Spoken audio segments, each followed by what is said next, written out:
So how does the Northernpass affect the New Hampton school community and you? Well, I think it will definitely affect the community because it passes through the town twice. The biggest effect would be a visual effect because the towers that they're planning would be so tall. They're talking well over 100 feet, 150 feet or so, much higher than the trees. It also happens to go through the middle of my 100-acre property, which will hugely affect the value of my land. It will also affect the value of everybody else's land. If you own land under the power line, your value will be reduced hugely. That will also have a hugely negative effect on the town's tax base. So if everybody's property is worth less, then they'll pay less in their taxes, and the towns will have much lower budgets to work with.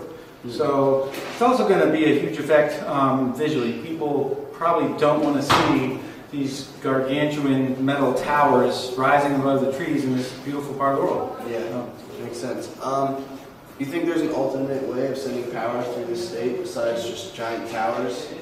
Yeah, they've proposed burial, and actually Northernpass has agreed to partial burial. At first they would only bury 7 miles. That was the compromise, and now they've extended that to, I don't know, maybe 40 or 50 miles, I'm not sure.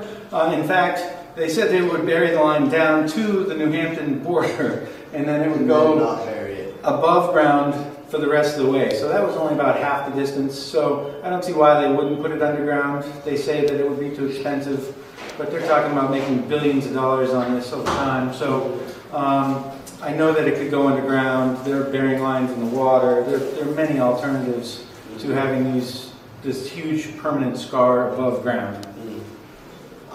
And do you think that the pros to the Northernpass hold any weight against the cons? As far as I can tell, there aren't any pros. They say it will create jobs, but those are temporary jobs, and they're for out-of-state people who do that sort of work for a living. We don't have much of that. The cons, I mean, living with a permanent scar would be a huge problem visually for New Hampshire. It's a beautiful part of the world. And the fact that New Hampshire doesn't need the power. They're shipping this power from Quebec down to Massachusetts and Connecticut and probably on to New York City. It's not for us. It was never intended. That power is never intended to be used in New Hampshire, and they're saying, oh, well, we'll get some of it, but we don't need it because we already export more power out of the state than we make.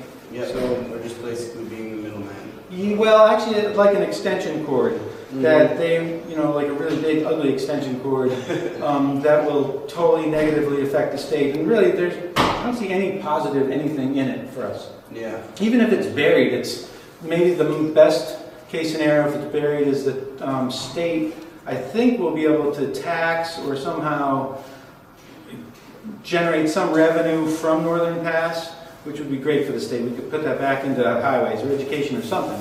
But as it stands, yeah, they want to make money. It's a for-profit business. It's not needed. It hasn't been sanctioned by anybody. They don't have permission to go. They still don't have a plan. It's been years and years and there's still no plan. Yeah. Well, thank you for your time.